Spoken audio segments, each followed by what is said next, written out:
wabarakatuh. Selamat berjumpa kembali anak-anak ibu pada pelajaran pendidikan agama Islam. Pada materi pertama di semester kedua ini di kelas 8, kita akan membahas masalah tentang meneladani sifat-sifat mulia para Rasul Allah Subhanahu wa Ta'ala. Selanjutnya, sebelum membahas judul ini, ada beberapa tujuan yang harus kita capai. Yang pertama adalah pengertian iman kepada para Rasul. Yang kedua, sifat-sifat Rasul. Yang ketiga, tugas-tugas para Rasul. Yang keempat, kisah perjuangan 25 Nabi dan Rasul. Kemudian kelima, kemuliaan 5 Rasul Ulul Azmi. Kemudian kisah umat terdahulu yang dusta dan durhaka. Kemudian hikmah beriman dan mempelajari kisah para Rasul. Serta akan terpatrilah dalam sikap kita setelah membahas tujuan ini adalah sikap mulia yang akan terpantau dari dalam kehidupan kita, yaitu menjunjung tinggi kejujuran dan amanah, menjauhi sifat dusta, durhaka dan ingkar, memiliki sifat tidak mudah menyerah, sabar dan tabah, dan memiliki jiwa kepemimpinan. Mari sama-sama kita renungkan, apalah jadinya apabila di dunia ini tidak ada panutan dan teladan. Panutan yang bisa membimbing umatnya untuk beribadah kepada Sang Pencipta dengan cara yang benar. Jika tidak ada panutan, tentu banyak sekali masalah yang akan timbul di antara manusia. Masing-masing kelompok pasti akan bertikai mencari benarnya sendiri, dan mereka akan saling menyesatkan, berbohong, dan akan kembali ke zaman jahiliyah yang penuh dengan kebodohan, dusta, dan kebatilan. Nah, jika tidak ada bimbingan dari Rasul, tentu hukum rimba akan berlaku. Manusia akan berlomba-lomba untuk mencari kebahagiaan dunia saja tanpa peduli caranya, apakah yang digunakan itu benar atau salah. Nah, bila hal ini terjadi, maka situasi seperti itu pasti tidak akan menimbulkan kenyamanan. Mari sama-sama kita bersyukur kepada Allah Subhanahu wa Ta'ala yang telah mengutus para rasul dengan sabar dan gigih dalam menegakkan kebenaran dengan penuh kejujuran, memberikan contoh langsung kepada umat manusia ke jalan yang lurus dan benar, sehingga para rasul itu menunjukkan kepada umatnya bahwa yang benar itu benar, yang salah adalah salah, meski berbagai banyak tentangan dan ancaman menghadang di hadapan mata mereka.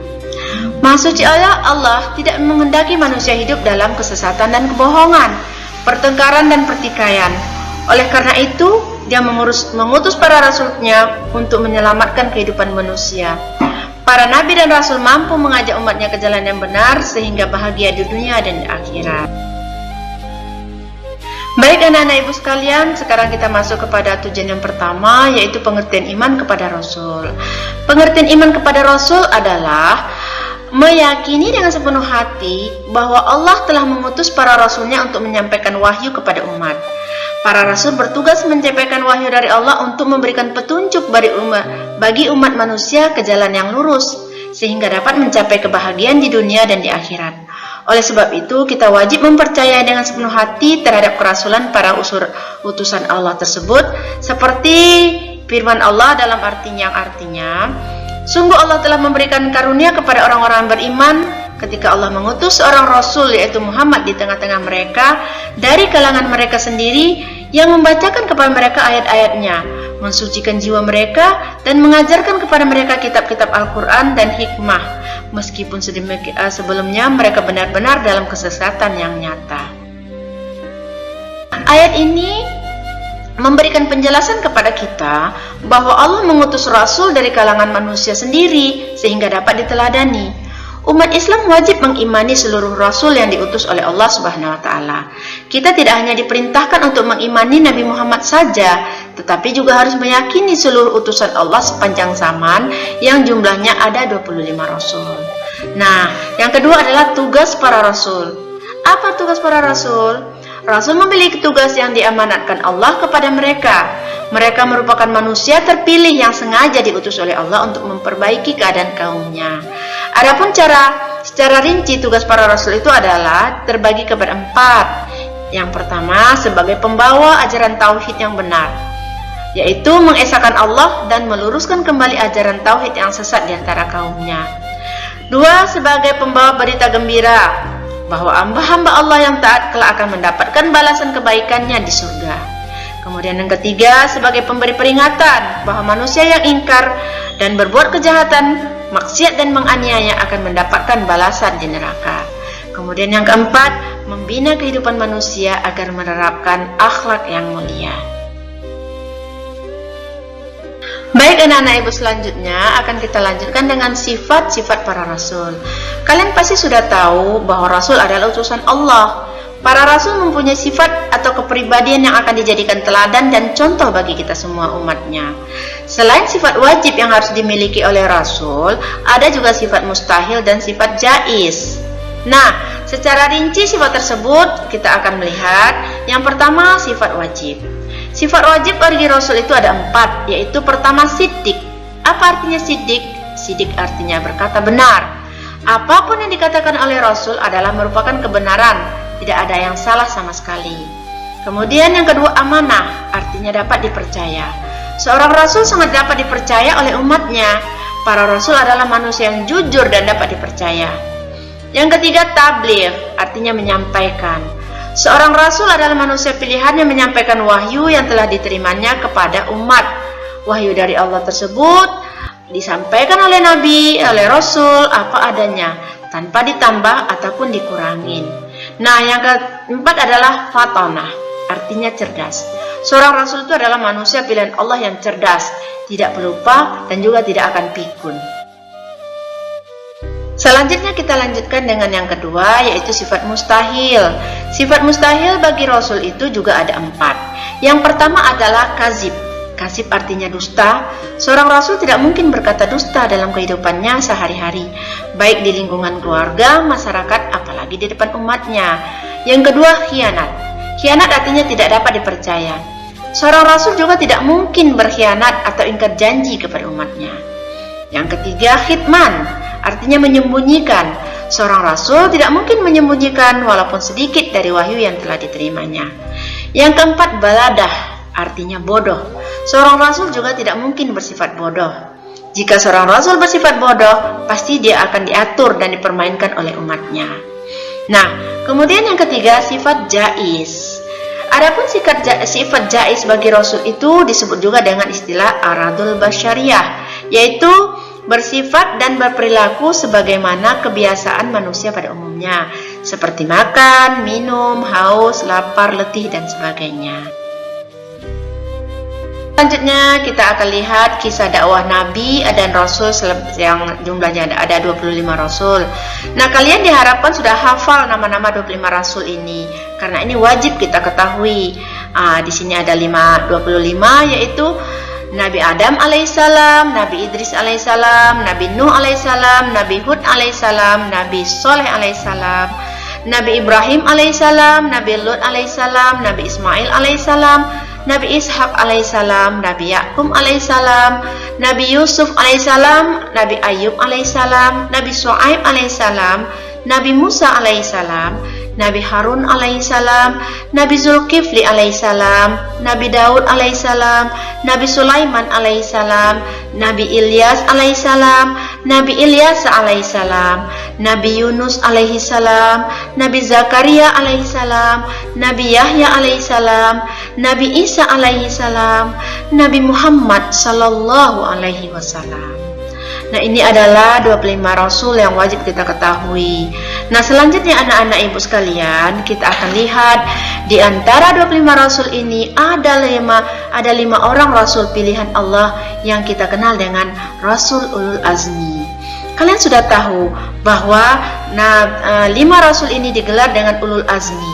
Artinya adalah orang-orang yang memiliki keteguhan hati dalam menghadapi cobaan dari Allah Subhanahu wa Ta'ala.